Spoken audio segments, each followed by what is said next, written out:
warahmatullahi wabarakatuh. Waalaikumsalam warahmatullahi wabarakatuh. Perkenalkan, saya Adi Yusuf Harianjaya, mahasiswa dari program studi farmasi Fakultas Farmasi Universitas Buana Perjuangan Karawang. Di sini kita bakal ngobrol asik nih tentang generasi milenial tanpa narkoba. Pastinya teman-teman semua udah nggak asing lah ya dengan pembahasan yang seperti ini. Tapi di sini juga saya nggak sendiri pastinya. Saya ditemenin oleh Bapak Irfan Kaputra. Pak, lagi di sini sebelum itu saya bakal ngebacain CV-nya dulu nih tentang Pak Irfan. Beliau lahir di Jakarta 9 Maret 1985. Jenjang pendidikannya menyelesaikan S1 Farmasi di Universitas Indonesia serta profesi apoteker di Universitas Indonesia juga. Berarti lulusan ini Pak ya? Iya, ada yellow jacket. Luar biasa. Beliau sekarang bekerja di Dinas Kesehatan Kabupaten Karawang. Kalau boleh tahu di bagian apa tuh, Bu? Saya bekerja di seksi alat kesehatan dan PKM. Berarti sekarang sibuk nih? Ya, lagi sibuk ini sih. Kebetulan seksi saya itu mengurusi bagian vaksin. Waduh. Ya, jadi lagi sibuk vaksin. Luar biasa ya. Udah ini lulusan UI, sekarang kerja di Dinas Kesehatan kan. Terus juga pengalaman organisasinya juga luar biasa nih. Menjabat sebagai Ketua Regional Instan Nusantara Bandung 2015 sampai 2017. Lalu sebagai Wakil Ketua Ikatan Apoteker Indonesia PC Karawang, Kabupaten Karawang, jadi sebagai pengurus cabang di Karawang. Ini berarti di masa pandemi ini kesibukannya double dong Pak? Ya gitu. Sebagai wakil di IAI juga dan juga di Dinas Kesehatan juga. Waduh, luar biasa. Selain itu ada lagi nih Pak kesibukan di luar pekerjaan, mungkin fokus olahraga mungkin? Hobi foto aja sih. Oh, hobi foto. Ya, oke. Foto-foto berarti nih hobinya Bapak suka jepret-jepret di jalan nih? Nggak di jalan juga sih, saya lebih suka ke landscape gitu, Waduh. dari pemandangan. Main alam. Ya, teman-teman, di sini pastinya udah banyak lah ya dari kita semua yang kayak punya pertanyaan yang bisa dibikin gimana ya, pastinya tuh kayak jadi permasalahan yang serius gitu, terutama di kalangan kita yang harusnya bisa jadi penerus bangsa malah merusak gitu kan. Di kalangan remaja sendiri tuh Pak, saya lihat tuh ada data dari Kementerian Kesehatan itu sekitar 27% itu pengguna narkotika adalah remaja tuh Pak. Nah, itu apa sih Pak yang bisa membuat remaja ini bisa, kayaknya sekitar 27% itu di seluruh Indonesia, berarti kan bukan hal yang sedikit ya kasusnya. Itu aksesnya dia bisa dapat kayak gitu gimana sih Pak biasanya? Akses narkoba ya? Iya. Biasanya sih kalau narkoba biasanya dia dapat dari lingkungan sekitar, tempat dia tinggal, dari pergaulan. Sekarang kan lagi musim medsos ya, jadi sekarang ada ya dari medsos, dari Instagram apa segala macam. Berarti itu dampak sosial juga salah satunya Pak ya? Ya. Nah, di sini juga kita kemarin dari teman-teman udah sempat lihat berita nih Pak. Ada bahkan dari Karawang sendiri itu masih terduga sih memang ya, itu dikabarkan dia memproduksi salah satu jenis narkotika tuh Pak. Untuk meneruskan aja ya, kayaknya saya nanya juga ke teman saya yang orang BNN Karawang. Jadi dia tuh bukan memproduksi. Jadi kalau untuk memproduksi kan kayak memproduksi obat gitu ya. Jadi kan butuh peralatan yang canggih ya. Jadi kayak butuh ada alat pengaduk, pengencer, ngental. Kayak untuk teknologinya juga kayak untuk memproduksi belum gitu ya, belum mumpuni untuk memproduksi. Jadi itu sebenarnya kata teman saya orang BNN, kebanyakan di Karawang itu meracik. Oh, meracik. Ya. Jadi meraciknya itu bukan dari obat-obatan malah. Jadi mereka itu menyalahgunakan pembalut wanita. Jadi merebus pembalut wanita, kan pembalut wanita isinya ada klorin, ada apanya. Nah itu yang dipakai buat dia teler. Gitu. Jadi ada juga karena teman saya orang BNN, banyak sekarang tuh penyalahgunaan obat-obatan batuk, obat-obat batuk seperti Comix ya. Jadi minum dia sebox gitu. Nah gitu. Jadi minum Comix, minum ya itu rebusan pembalut. Terus banyak lagi disalahgunakan tuh obat-obat kayak seperti tramadol, seperti Heximer yang disebut hexylphenidil gitu. Jadi dia bukan memproduksi sih sebenarnya, jadi meracik. Oh, berarti dia meracik bahan yang bisa menimbulkan efek. Bisa efeknya jadi nge-fly gitu. Itu kalau untuk seperti yang ada tadi seperti disebutkan kayak ada beberapa jenis obat itu ya Pak, itu berarti dia bisa mendapatkan dari mana? Makanya dia ada yang jual-jual tuh di warung-warung sekitar gitu. Makanya kemarin kata temen yang orang BNN, dia menggerebek warung-warung gitu, jadi banyak yang menjual kayak tramadol, Heximer. Tuh teman-teman, masa mohon maaf ya, pembalut wanita yang bukan semestinya untuk dijadikan alat yang seperti itulah ya. Ya memang unik lah ya pokoknya remaja-remaja kita ini ya. Dibilang kreatif tapi kreatif sayangnya caranya tuh salah.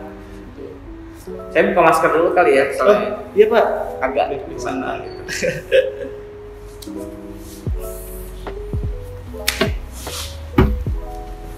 Berarti kalau ya seperti kayak yang tadi udah bilang ada bahkan sempat ada yang namanya sampai penggerebekan itu ya Pak ya.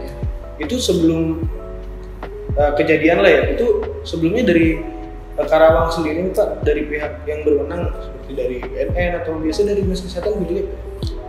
Dinas Kesehatan sih fungsinya itu sebagai bukan penegak ya. Jadi kita tuh fungsinya sebagai penyuluh lah. Jadi kita tuh kadang suka ada program penyuluhan ke sekolah-sekolah, tapi nggak tentang narkoba aja sih, jadi tentang cara PIO, jadi penggunaan informasi obat, jadi ya bahayanya antibiotik yang berlebihan, bahaya narkoba, jadi secara general sih kalau kita jadi penyuluhan tentang obat gitu. Ya BNN juga ada penyuluhan ke sekolah-sekolah juga, ke desa-desa, ke kelurahan. Berarti kalau untuk penyuluhannya itu kan sudah ada ya Pak ya. Terus biasanya nih Pak, kalau di Karawang sendiri itu untuk mohon maaf ya, adanya pemakai terutama dari kalangan remaja itu biasanya di daerah kota atau daerah pesisir seperti itu? Merata sih ya di semua pelosok kayaknya sekarang remaja itu, soalnya kan akses sosial media sekarang udah bisa diakses di mana aja kan gitu. Jadi nggak hanya di kota atau di desa aja, sekarang kayaknya udah di desa juga ada, di kota juga ada banyak. Jadi kemajuan teknologi yang disalahkan juga ya Pak ya? Sih, jadi teknologi kan ada positifnya ada negatifnya. Iya betul. Bahaya juga berarti. Terus juga ada nih Pak, di sini tuh kan karena seperti yang kita tahu tuh Pak, biasanya kan kalau untuk penegakan hukum anak di bawah umur tuh ada yang sanksinya seperti teguran semata gitu ya Pak. Tapi kalau untuk dari kasus yang menyangkut soal narkotika seperti itu seperti apa ya Pak? Jadi kalau misalnya untuk remaja ya gitu ya, jadi ada dua nih. Yang pertama dia itu kena sebagai penyalahgunaan tuh kayak pemakai gitu ya. Nah kalau penyalahgunaan kayak pemakai itu biasanya direhab. Tapi kalau dia terbukti sebagai pengedar atau terbukti sebagai ya pengedar gitulah.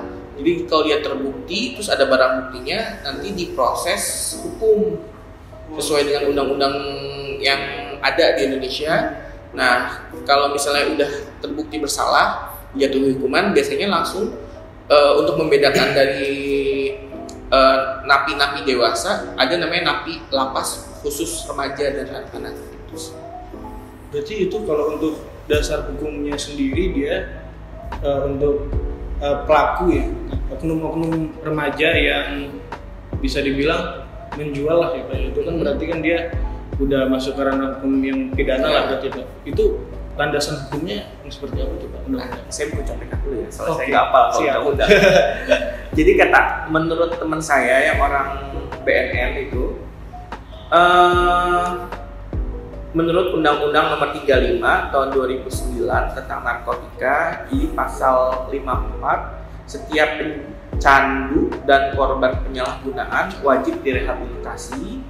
Terus menurut pasal 55 wajib lapor kepada petugas yang berwenang, dan orang tua yang tahu anaknya memakai wajib melaporkan atau didenda 1 juta. Jadi orang tuanya juga mesti melaporkan anaknya kalau nggak didenda 1 juta. Terus ada pasal 112 dan 114, bagi yang memiliki, menguasai, dan mengedarkan narkoba maka akan dikenakan hukum tindak pidana tergantung golongan narkotikanya. Jadi golongan narkotikanya beda-beda tuh derajat hukumannya, tapi minimal itu 4 tahun penjara. 4 tahun penjara itu? 4 tahun penjara. Coba tuh teman-teman, itu di situ dijelasin ya. Salah satunya kalau korban itu juga kan direhab ya. Itu juga korban yang direhab ini teman-teman yang amit-amit ya, itu sampai ada yang pakai kayak gitu kan, berarti salah satu faktornya kan dari sosial, misalnya kayak teman atau apapun itulah ya. Nah buat teman-teman nih yang masih atau ada gitu temannya yang tanda kutip seperti itu, jauh-jauh deh sekarang mah ya. Ingat tuh orang tuanya juga kena sanksi tadi ya Pak ya. Kalau nggak melaporin anaknya. Nah orang tuanya juga kena sanksi. Siapa lagi yang malu kalau bukan keluarga? Tuh, ditambah lagi kalau sampai namanya mengedarkan itu bisa dipenjara 4 tahun tuh ya Pak. Minimal 4 tahun penjara. Minimal 4 tahun, berarti bisa lebih tuh Pak. Wah, tergantung jenis narkotikanya. Wah, jauh-jauhin deh namanya kayak gitu berarti ya. Kalau untuk narkotika sendiri nih Pak, remaja kan bahkan namanya orang yang nggak pakai kayak gitu aja masih sebenarnya kan masih susah dikendalikan tuh Pak ya. Nah biasanya itu kalau kayak kasus-kasus seperti kasus kriminal yang ada di Karawang itu salah satunya ada nggak sih faktor karena itu Pak? Faktor karena narkotika tersebut? Sebenarnya kan efek samping narkotika ya itu ada tergantung narkotikanya, jenisnya dia tuh punya efek samping. Kayak misalnya si halusinogen. Jadi efek samping itu ada halusinogen, itu biasa karena ganja. Jadi ganja itu bisa bikin halu lah istilahnya, jadi bikin nge-fly gitu. Nah terus ada yang bikin merangsang stimulan seperti sabu-sabu, ekstasi. Terus ada juga yang bisa menyebabkan depresi seperti heroin, morfin. Nah itu bisa menyebabkan depresi. Jadi beda jenis narkoba, efek sampingnya juga beda-beda.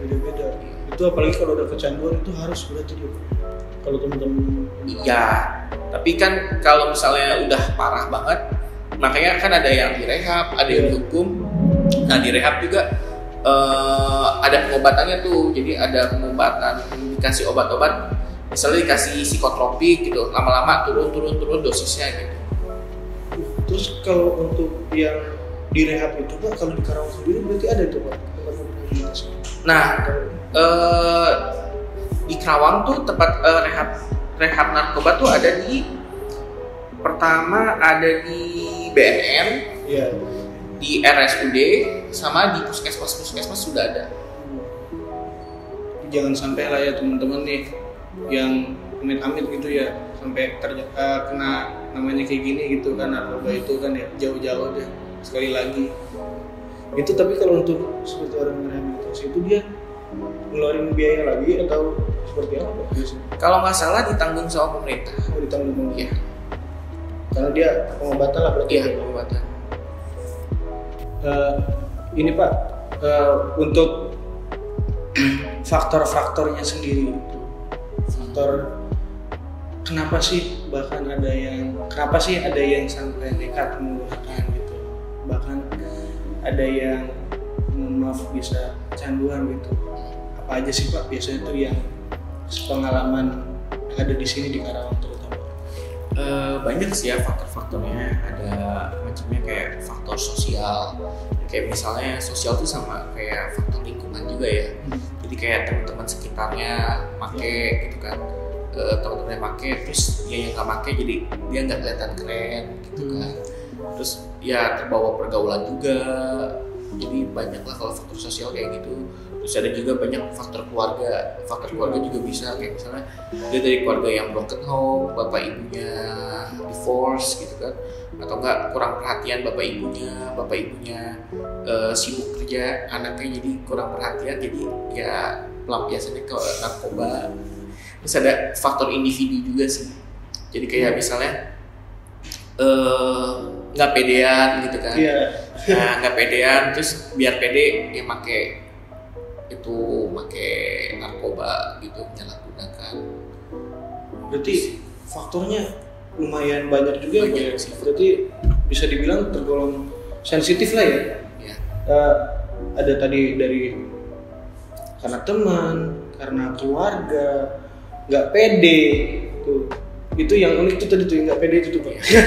Nggak pede malah makin narkoba dia ya. Banyak kan kasus-kasus yang kayak artis-artis gitu kan, dia jadi kayak banyak streaming apa-apa, jadi biar dia pede, biar dia apa pakai narkoba gitu kan. Jadi biar ada yang bilang pakai biar nggak cepet capek gitu kan, biar menjaga stamina. Padahal kan menjaga stamina bisa dengan olahraga, minum vitamin. Iya gitu betul, pola hidup sehat lah Pak ya. Terus kalau di Karawang sendiri tuh Pak, biasanya jenis yang seperti apa sih Pak yang beredar, yang bukan beredar ya, lebih kayak yang udah biasanya ketangkep lah gitu Pak, itu di kalangan, nggak usah di kalangan remaja deh kalau kita bahas soal jenisnya gitu ya, yang rata-rata ada misalnya gitu kayak di Karawang itu narkotika yang seperti apa tuh Pak? Kayaknya kata teman saya yang kerja di BNN, hampir semua jenis kayaknya ada. Hampir semua jenis? Iya. Tapi biasanya kan kalau misalnya buat remaja milenial kan duitnya terbatas juga ya. Iya. Nah, paling kalau narkoba gitu kan mahal harganya, kayak sabu, heroin gitu kan mahal kan. Mungkin kalau banyak remaja itu menyalahgunakan ya itu tadi yang saya bilang, merancik pembalut wanita jadi direbus gitu, air rebusan itu diminum. Sama paling kalau yang daerah-daerah gitu, di kampung-kampung ya dia beli obat batuk banyak nih, komik misalnya sebox gitu ya, dia minum itu. Jadi dengan cara yang bisa didapatkan mudah dengan uang yang bisa dijangkau gitu. Jadi kalau untuk membeli kayak sabu, heroin itu kan mungkin mahal ya, mungkin kayak kalau untuk remaja gitu ya. Jadi kalau yang duitnya masih dari orang tua, ya itu paling yang kayak tadi doang gitu kan. Tapi kadang suka ada yang nekat gitu ya, ada yang suka nekat. Biasanya kan kalau orang yang pengguna yang udah berat gitu kan, dia jadi kayak ini loh, apapun dia lakukan, berani gitu, kayak misalnya mencuri barang orang lain gitu kan, terus dijual, biasanya kayak gitu. Tuh, bahkan pernah lihat di salah satu berita tuh ada yang overdosis ya Pak ya, tuh yang mengkonsumsi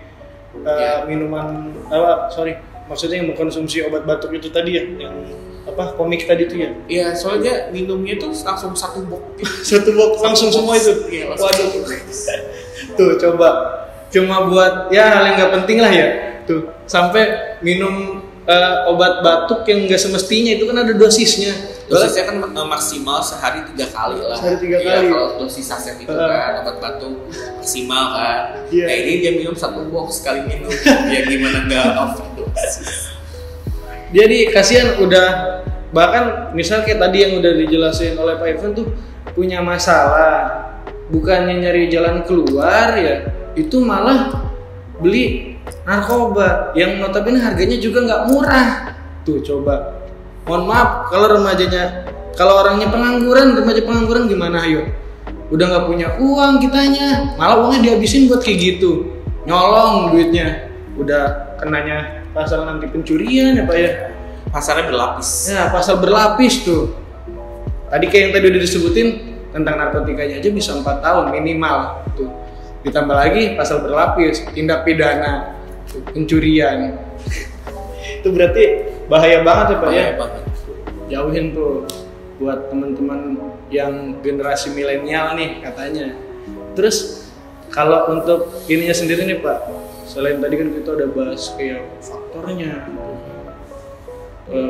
efeknya juga gitu, terus juga bahkan produk hukumnya, undang-undangnya itu kan ya yang bisa dibilang itu harusnya bisa memberikan efek jerak bagi oknum-oknum lah gitu ya, oknum-oknum remaja yang moral ya, bisa dibilang tidak bermoral gitu ya Pak ya, yang efeknya jadi menimbulkan efek negatif buat remaja, padahal nggak semua remaja itu melakukan hal seperti itu. Tuh, banyak dari teman-teman kita yang berkarya tuh kan, seperti yang udah sekarang banyak zaman digital tuh kan, ada yang bikin ya vlog atau apapun itulah gitu kan, terus juga baik dari akademiknya segala macam tuh. Terus kalau untuk tipsnya sendiri tuh Pak, bagaimana sih terutama buat kita nih kalangan remaja tuh supaya tidak masuk terjerumus ke dalam tipsnya ya, yang pertama itu mungkin dari memperbaiki iman dan takwanya. Balik lagi ke itu sih. Jadi kalau misalnya ya kalau imannya bagus, niatnya bagus, nggak mungkin dia tergoda dengan narkoba gitu kan. Jadi perbanyak ya sholatnya dibenerin, ya ngajinya atau gimana kan, orang sering baca Al-Quran kan, sering baca hadis-hadis gitu kan, juga tahu kalau misalnya narkoba itu nggak boleh, dilarang sama agama gitu sih sebenarnya. Jadi kalau dari itu kan ya iman takwa, terus mungkin kalau dengan faktor keluarga gitu ya, kayak yang mungkin bapak ibunya lebih sering perhatian ke anaknya.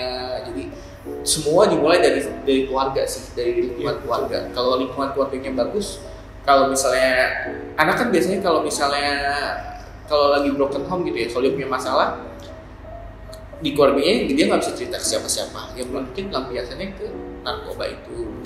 Kalau keluarganya bagus gitu ya, kalau anaknya punya masalah di luar, di sekolahan misalnya putus cinta lah apa, kalau bapak ibunya perhatian kan, anaknya mungkin nggak, wah bapak ibu gue udah perhatian nih gitu, jadi dia nggak mungkin lampiasan ke yang lain kan. Nah itu sih semua bermula dari keluarga. Terus apa lagi ya? Ya mungkin kalau faktor sosial, pandai-pandai milih temen kali ya. Iya. Pandai-pandai milih temen. Jadi ya lihat-lihat dulu lah temen tuh kayak gimana gitu. Ya backgroundnya gimana. Jadi harus pandai sih milih-milih temen. Yang mungkin satu lagi tipsnya dari saya, cari kegiatan yang positif. Seperti cari hobi lah, misalnya hobi yang positif gitu, kayak main futsal, main bulu tangkis, main olahraga, apalah tenis gitu kan. Mungkin fotografi, kayak saya kan hobi saya itu emang fotografi gitu, jadi lampiaskan hobinya ke fotografi. Dan mungkin ada yang hobinya traveling gitu. Daripada duitnya jalan-jalan, jadi daripada duit dipakai buat beli narkoba, mendingan buat traveling, backpackeran sekitar dengan naik gunung. Itu kita harus balik lagi nih ke pertama tentang kayak tadi yang dibilang hablum minallahnya lah bahasanya gitu ya mungkin tuh. Terus yang kedua hablum minannasnya nih, tentang kita kemanusiaannya, terutama tuh dari keluarga tuh. Kita juga sebagai remaja nih kayak ya biasa kan faktor yang saya lihat juga tuh Pak, itu sekitar data yang ada tuh 72 saya lupa maaf ya, 70% itu pria penggunanya, dan 20%-nya lagi itu adalah wanita. Misalnya yang cowok tuh ya, ini juga trigger buat saya juga sih ya tuh. Yang cowok nih mesti kita kayak punya masalah tuh, apalagi calon pemimpin keluarga mungkin kayak saya masih bocah lah gitu mungkin. Tuh itu kita kalau namanya ada masalah terutama di keluarga gitu ya, jangan sampai lah yang namanya kayak gitu. Yang ada tuh kalau punya masalah, dari jalan keluarnya jangan narkoba gitu, apalagi harganya mahal. Mendingan kayak tadi yang dibilang Bapak, uangnya mending buat kayak hobi di fotografi, bisa buat beli lensa. Terus yang hobinya futsal bisa buat beli sepatu futsal. Terus ada nggak sih Pak, kan tadi tipsnya udah nih gimana supaya kita nggak kena terjerumus dalam narkoba. Terus pesan-pesannya nih buat semua remaja milenial, bukan cuma di Karawang nih, tapi di seluruh Indonesia, buat teman-teman yang nonton nih nanti, itu gimana nih Pak?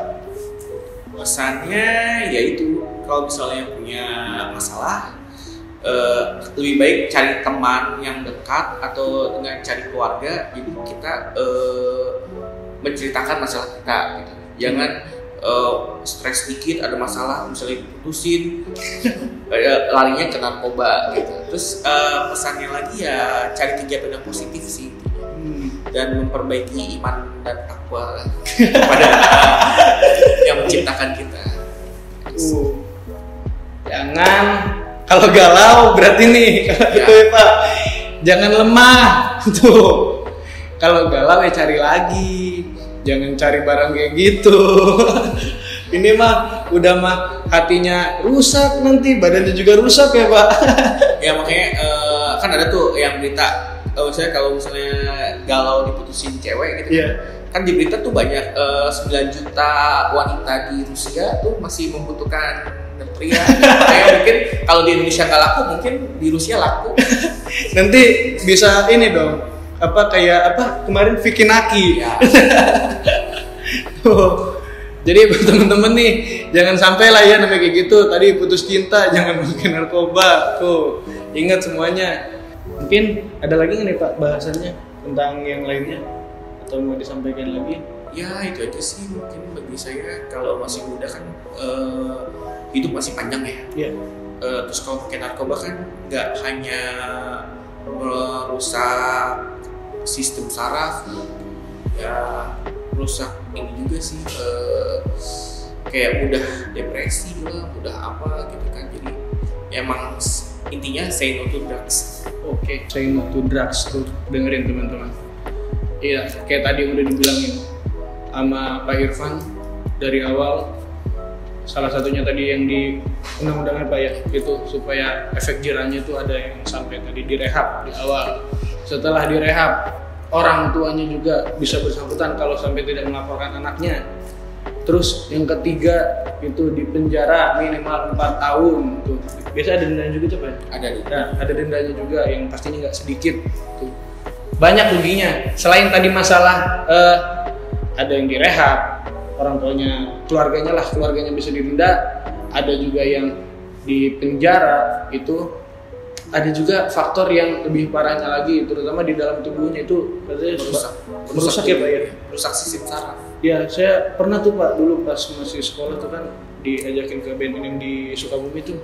Itu bahkan sistem otaknya itu udah nggak 100% lagi ya Pak ya? Reseptor otaknya udah rusak, udah badannya rusak, kehidupannya rusak, masa depannya rusak tuh ya Pak ya. Tuh. Buat teman-teman remaja milenial, buat semua yang nonton nih ya, bukan cuma di kalangan remaja doang sih ya. Kalau namanya kita udah bahas kayak gini juga, tapi ini kita bisa spesifik remaja. Jangan pakai narkoba. Oke, mungkin segini aja yang bisa kita obrolin untuk kali ini. Terima kasih kepada Bapak Apoteker Ivan Dika Putra. Ya, saya Adi Yusuf Haryanjaya. Mohon maaf apabila ada salah-salah kata. Wabillahi taufiq wal hidayah. Wassalamualaikum warahmatullahi wabarakatuh. Say no to drugs.